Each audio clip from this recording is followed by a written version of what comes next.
Eu sou o Carlos Galdino. E eu sou o Diógenes Laertes. E vamos lá. Noir. Politicast News. Tem um teorema que é o teorema do gato de Schrödinger, que, em resumo, tinha um gato em uma caixa e o gato estava dentro da caixa.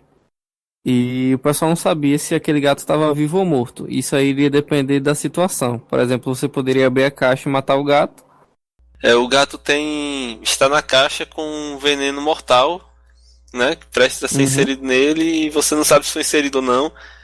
É uma figura mental para explicar a física quântica. Que na física quântica as coisas estão em dois estados ao mesmo tempo. Não é como se você não soubesse se o gato está vivo ou morto. É como se o gato realmente estivesse vivo e morto ao mesmo tempo. Ela assume dois estados diferentes. E só a partir do momento que você abre a caixa é que ele vai adotar um estado específico. Ou ele vai ficar totalmente vivo ou vai ficar totalmente morto. Só a partir do momento que abre a caixa. Perfeito. É isso? Exatamente. Bom, quem está dentro dessa caixa é o ex-presidente Lula.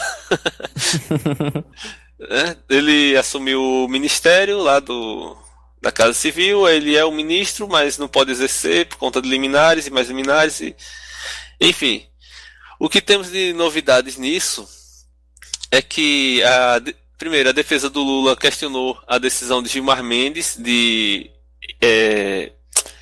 não aceitar, de rejeitar a nomeação dele e mandar todo o processo que envolve o nome dele pela Lava Jato de volta para o juiz Sérgio Moro. O Teori Zavascki determinou que Moro envie o processo de Lula para o STF. E, para completar, o balaio de gato, né, o nó que tá... A defesa de Lula pediu que o STF investigasse o Moro sobre os grampos em escritório de advocacia. Eu não lembro se a gente falou disso, eu acredito que sim, mas isso é uma questão muito séria, você grampear telefones em escritório de advocacia. Isso é um atentado ao direito de ampla defesa, porque o que o advogado conversa com seus clientes é sigilo. Com certeza. É um dos direitos mais básicos e fundamentais que tem. E o Moro está violando isso. Inclusive, esses grampos ilegais, assim, eles não são considerados como provas. Mas eles estão sendo meio que um atiçador, assim, tá servindo para atiçar o povo contra o governo, no caso. Tá servindo como uma arma. Estão fazendo uso político-midiático e não jurídico. Justamente. O processo de impeachment está avançando. Hoje, segunda-feira, eu não acompanhei muitas notícias, mas eu já vi por alto que primeiro, o relator do processo, Jovair Arantes, deu um parecer favorável ao impeachment. E hoje, na segunda-feira, o processo foi colocado em votação na comissão de impeachment e foi aceito. Então agora há um prazo a ser cumprido e depois desse prazo ele vai para a Câmara para ser votado por todos os deputados. Em paralelo a isso, a gente está vendo muita resistência pelo Brasil. A Globo não mostra isso, né? Eles mostram só o pessoal que está contra a Dilma, querendo o impeachment, mas o outro grupo está crescendo pouco a pouco, incluindo a manifestação de intelectuais e artistas. A lista de personalidades que estão se opondo ao golpe inclui Chico Buarque, Luiz Fernando Veríssimo, Fernando Moraes, Gilberto Gil, Preta Gil, Wagner Moura, Jô Soares, Marieta Severo, José de Abreu, Camila Pitanga, Gregório Davovier, Laerte Coutinho e uma série de outras pessoas. Um nome que eu achei muito curioso foi o de Miguel Nicoleles. Para quem não está lembrado, ele é o criador do exoesqueleto, aquele cientista brasileiro que criou o exoesqueleto para portadores de deficiência motora, que na abertura da Copa do Mundo há 2 anos foi colocado em ação, mas devido a manobras da FIFA e cerceamentos da FIFA, o tempo foi reduzido para uma piada de tempo, um tempo ínfimo, e enquanto estava sendo feita a demonstração do exoesqueleto. Foi ridículo, cara. A TV FIFA estava gravando imagens, transmitindo imagens da chegada de ônibus com jogadores. Ou seja, foi um papelão enorme que fizeram com ele, um desrespeito de certa forma. Bom, mas enfim, o inventor desse exoesqueleto, o pesquisador e o professor é o Nicoleles, e ele está na lista dos que estão se colocando contra esse golpe que está sendo articulado. Também apareceu um manifesto pró-Dilma com apoio de 8.000 advogados e juristas. Até o ministro Marco Aurélio, que é um ministro que eu tenho respeitado muito pela sua postura ponderada, ele falou que o impeachment sem justificativa transparece como golpe, segundo as palavras dele. Tava lendo as reportagens e teve algumas faculdades que estão proibindo manifestações dentro das faculdades, porque o que a gente tá vendo muito aí é todo esse meio acadêmico tomando a frente também, chamando a responsabilidade para si, para debate dentro das faculdades, promovendo sempre aquele debate, trazendo o pessoal da esquerda à direita. E algumas manifestações também que estavam acontecendo. Algumas faculdades estão proibindo agora, salvo engano foi a USP, que proibiu manifestações pró-governo. Eu vi uma notícia de um Ministério Público de um estado, não lembro qual foi agora, que fez uma recomendação que a Universidade Federal que não se realizasse nenhum ato, nem nada, nenhuma atividade dentro da universidade relacionada ao tema do impeachment, seja para se posicionar a favor ou contra. Vixe, cara, que negócio escroto. Qual a finalidade disso? Agora, por que isso? Porque a tendência é se manifestarem contra o impeachment, é o que está acontecendo em várias universidades federais, os sindicatos estão se posicionando contra, as centrais de trabalhadores relacionadas às universidades estão se posicionando contra o impeachment. Então, esse tipo de decisão é colocado dizendo que não devem se manifestar nem a favor nem contra, para passar uma ideia de neutralidade, quando na verdade o mais provável é que eles estejam falando isso porque eles querem limitar a expressão do pessoal que é contra. Uhum. Totalmente, cara. E esse é mais um dos absurdos para onde a gente está caminhando, já ao cerceamento na liberdade de expressão que a gente viu, por exemplo, casos mais recentes, eu acho que foram aqueles das escolas lá em São Paulo, onde os estudantes estavam proibidos de ocupar a escola, de reclamar processo que o governador queria executar de fechamento de escolas. E agora isso, né? As universidades serem cerceadas. É um risco grande e que, se esse impeachment passar, não tenha dúvida de que isso vai se concretizar em vários outros níveis, porque essa turma que está lá no Congresso hoje é altamente conservadora. Eles já passaram muita coisa ruim no ano passado, muita pauta ruim. O PMDB, em outubro do ano passado, lançou Uma Ponte para o Futuro, onde eles falam claramente o que eles acham que é necessário fazer para o Brasil crescer, que inclui privatizações, inclui congelamento, assim, evitar o ajuste automático de salário mínimo, de pagamentos de servidores que têm hoje database. Eles querem cortar isso, querem colocar a CLT abaixo do acordo entre patrão e empregado.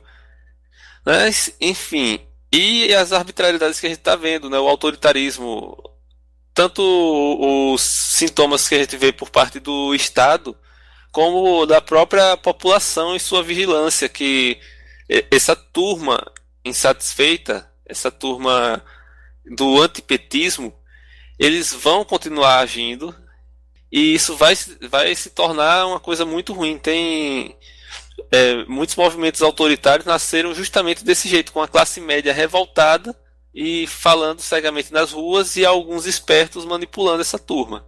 A gente está em risco grande de acontecer um sistema desse tipo.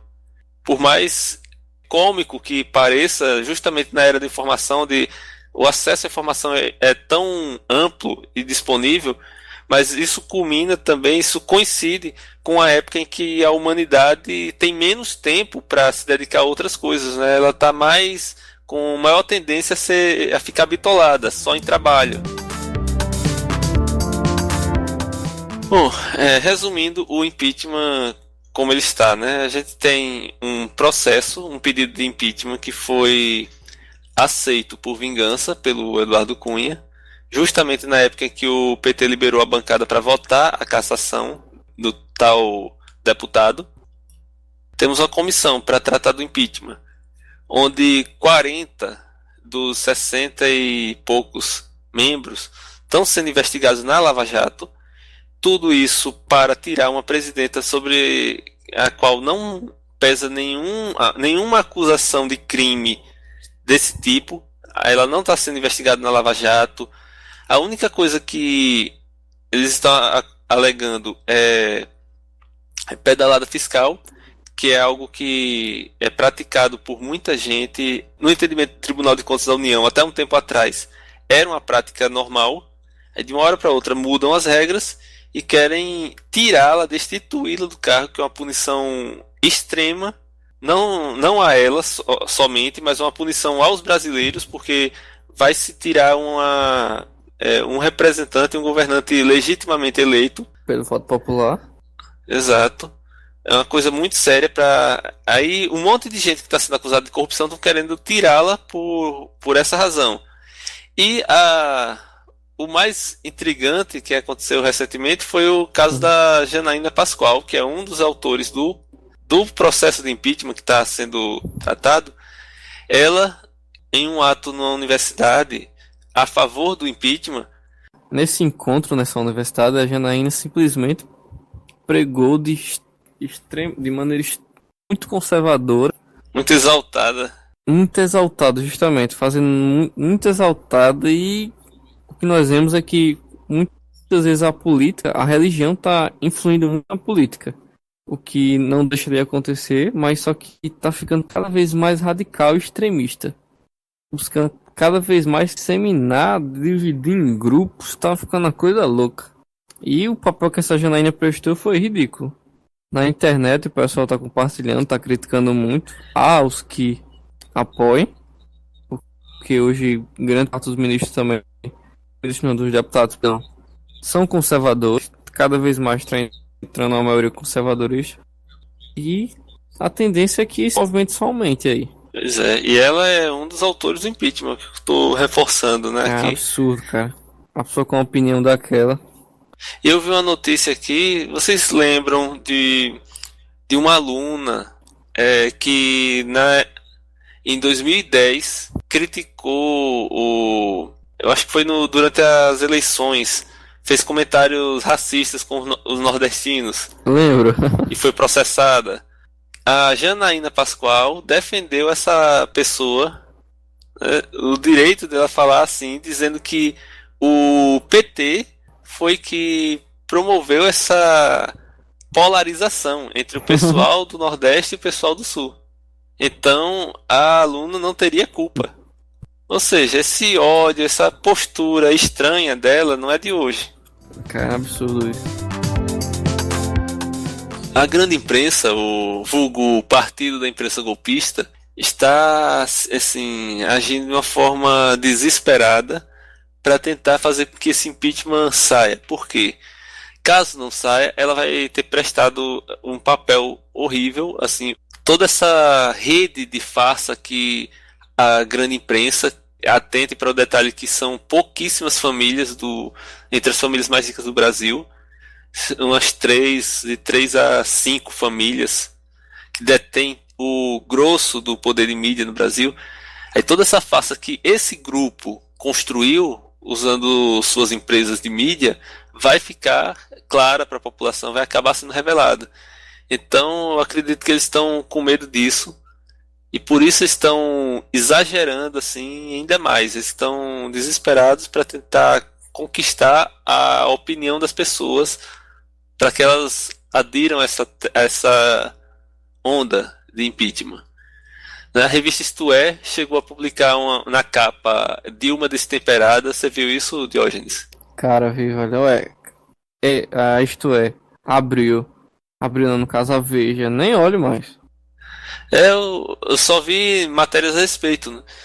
No caso dessa aí, eles apelaram para argumentos machistas, eles inventaram, assim, aparentemente, também eu não vivo no Planalto, Na verdade, nunca nem fui lá, né? Mas, assim, não sei o que se passa por lá, mas tudo, assim, leva a crer que essa história foi inventada para tentar deslegitimar a presidenta, para fazer com que ela pareça fora de si, para ela não ser levada a sério, dizendo que ela está nervosa demais, está descontrolada lá dentro, comparando com Maria I, a louca. Eu fico realmente curioso sobre o caso da Janaína Pascoal, se a Isto É deu uma interpretação minimamente parecida com essa essas falas dela na universidade. Com certeza, né? Porque se a gente for falar usar como referência a Maria Lucas, a Janaína aí tá muito mais perto dela do que a Dilma. A Dilma, inclusive, tá sendo, assim, tudo bem que a gente tem que manter, nós temos nossa opinião, mas também nós temos que falar de maneira ponderada. Nesse caso, tá claramente evidente que a presidente tá sendo injustiçada. Porque tudo é ela aí, tudo é ela. Pois é. E outra coisa interessante é o tratamento que é dado na grande mídia para os atos contra e a favor do impeachment. Nos atos a favor do impeachment, a imprensa publica, faz cobertura, e eles tendem a colocar em manchetes que o Brasil foi às ruas. Enquanto nos contra o impeachment, eles colocam que apoiadores do governo foram às ruas. Diga aí. É uma sutileza, mas é para tentar direcionar a opinião pública para o que eles querem. Com certeza. E outra coisa que chama a atenção é que o número de manifestantes bate sempre com o da polícia, né? Quando é a favor do impeachment. Quando é pró-governo, tem uma discrepância gigante. Por exemplo, segundo os manifestantes, 15 mil estavam presentes. Da polícia, 3 mil. Aí quando é ato contra o governo, segundo os manifestantes, 1 milhão. Segundo a polícia, 900 mil. Pois é. O pessoal lá do Porta dos Fundos fez um vídeo que causou uma certa comoção, assim, digamos assim, na internet, que foi o vídeo chamado Delação, onde eles retratam esse tratamento seletivo que é dado pela polícia, tentando aparentemente não dando muita atenção às coisas que envolvem PSDB e perseguindo um objetivo que, ao que parece, desde o início, tem sido chegar até Lula e Dilma. Pelo menos é o que parece e é o que está sendo criticado, né? É uma das críticas que a operação está recebendo. Então, o pessoal do Porta dos Fundos fez um vídeo tratando disso. Eles tiveram como reação imediata um grupo de manifestantes pró-impeachment, achando ruim, reclamando, organizando boicote. E aí o mais recente é que eles fizeram uma resposta a isso, satirizando as acusações que eles recebem dessa turma. Então eu recomendo que vocês olhem, assistem. Então quem ainda não viu, é interessante ver os dois vídeos.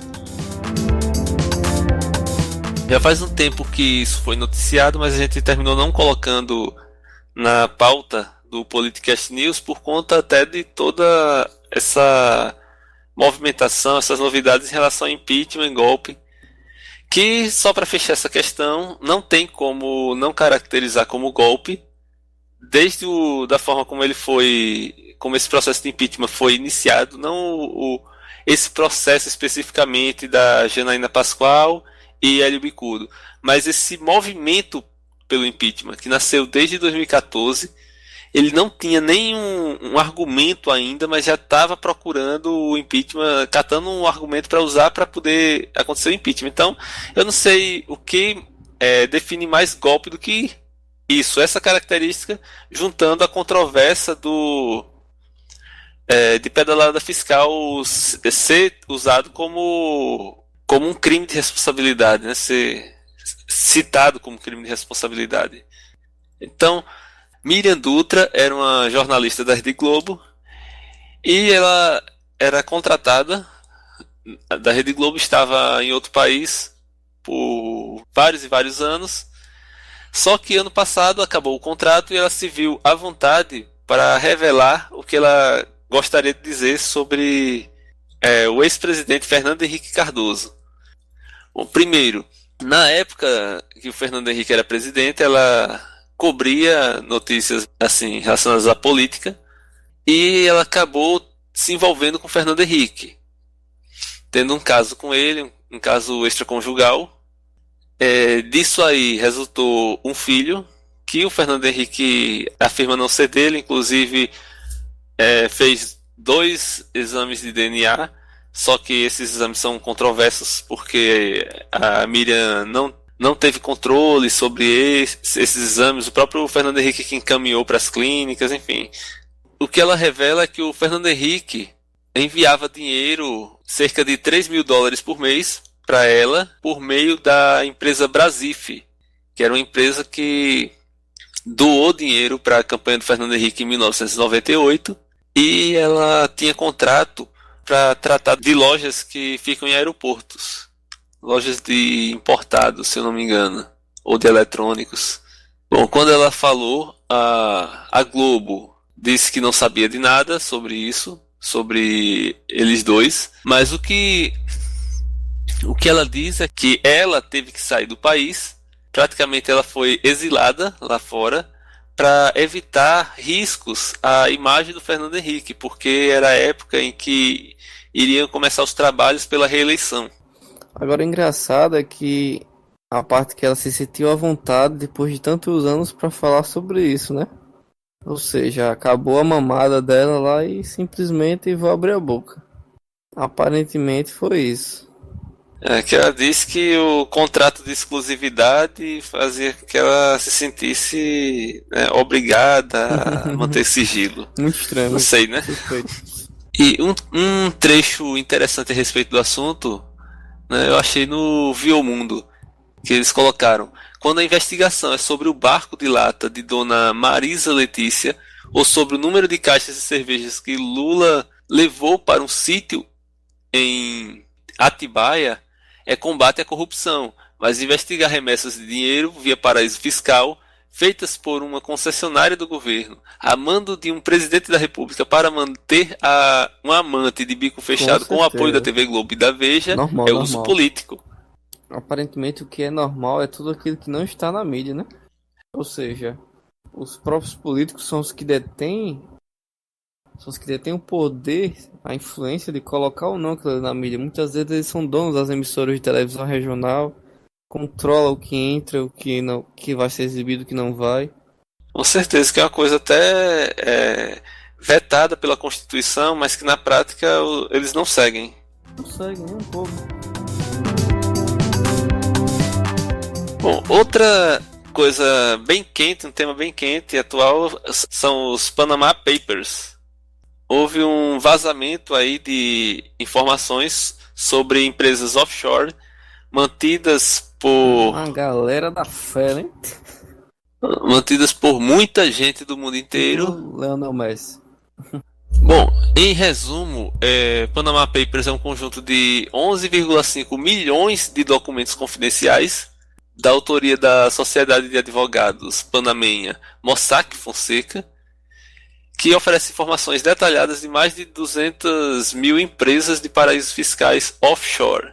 Não, é porque lembrando que ter um offshore não necessariamente é algo legal, desde que ela seja declarada no imposto de renda da pessoa.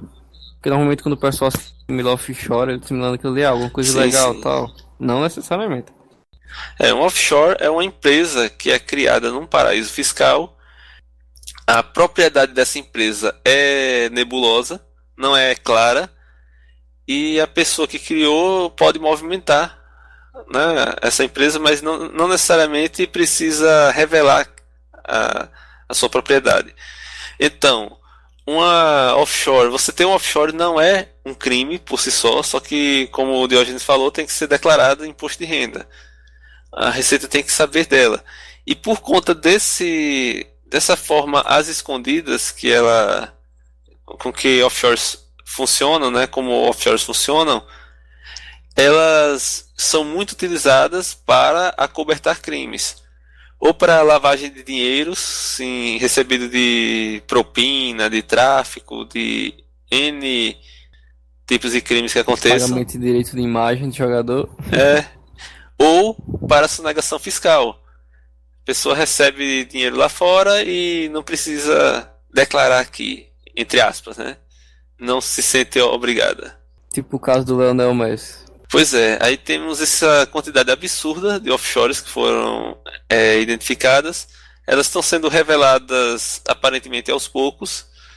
Bom, nesse processo, nesse Panama Papers, apareceram políticos dos partidos PDT, PMDB, PP, PSB, PSD, PSDB e PTB.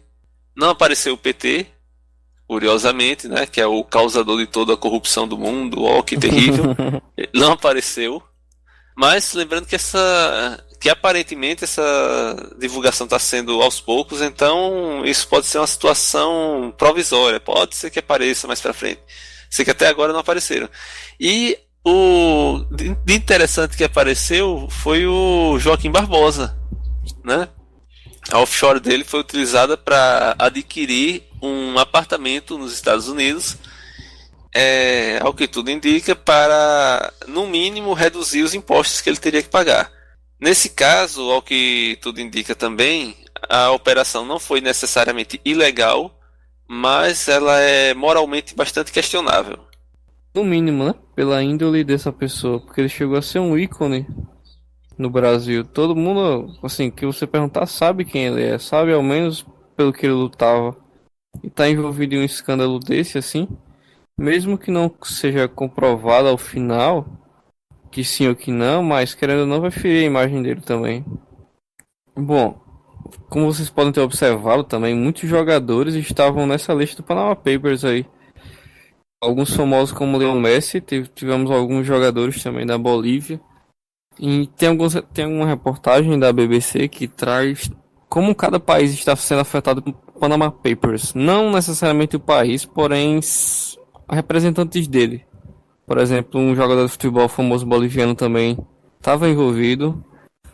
Fora do, assim, sem ser América Latina também, muitos ministros estão pedindo dispensa do cargo, que estão envolvidos com offshores. Algumas obras de arte estão sendo achadas também, a partir dos documentos vazados pelo Panama Papers. Inclusive uma obra bem famosa foi recuperada agora, depois de ter sumido depois da Segunda Guerra.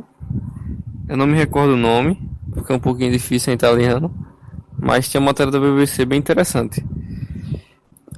Foi citado também que nesse Panama Papers muito foi observado que o pessoal estava usando dele para pagar direito de imagem de jogadores. Ou seja, quando você está trabalhando com o mercado da bola hoje, rola muito dinheiro por trás aí disso. Recentemente teve o problema do Neymar com o pai dele aí, dizendo que ele já quer ter aquele processo todo, que ao final eles foram inocentados, mas estavam sendo acusados de não pagar os impostos, de ter dinheiro rolando por trás aí sem dedução fiscal nem nada. E o Lionel Messi agora também, que inclusive os bens dele estavam para ser congelados, só que aí em julgamento acho que não vai dar em nada, para variar. As grandes personalidades estão envolvidas em muitos países aqui da América Latina, no Chile também, Peru. Inclusive o Peru está em eleição hoje, né? Ah, sim, o Macri também, né? Cara. Na Argentina Tava tá na forte lista. aí. O novo presidente Pois da é. Argentina.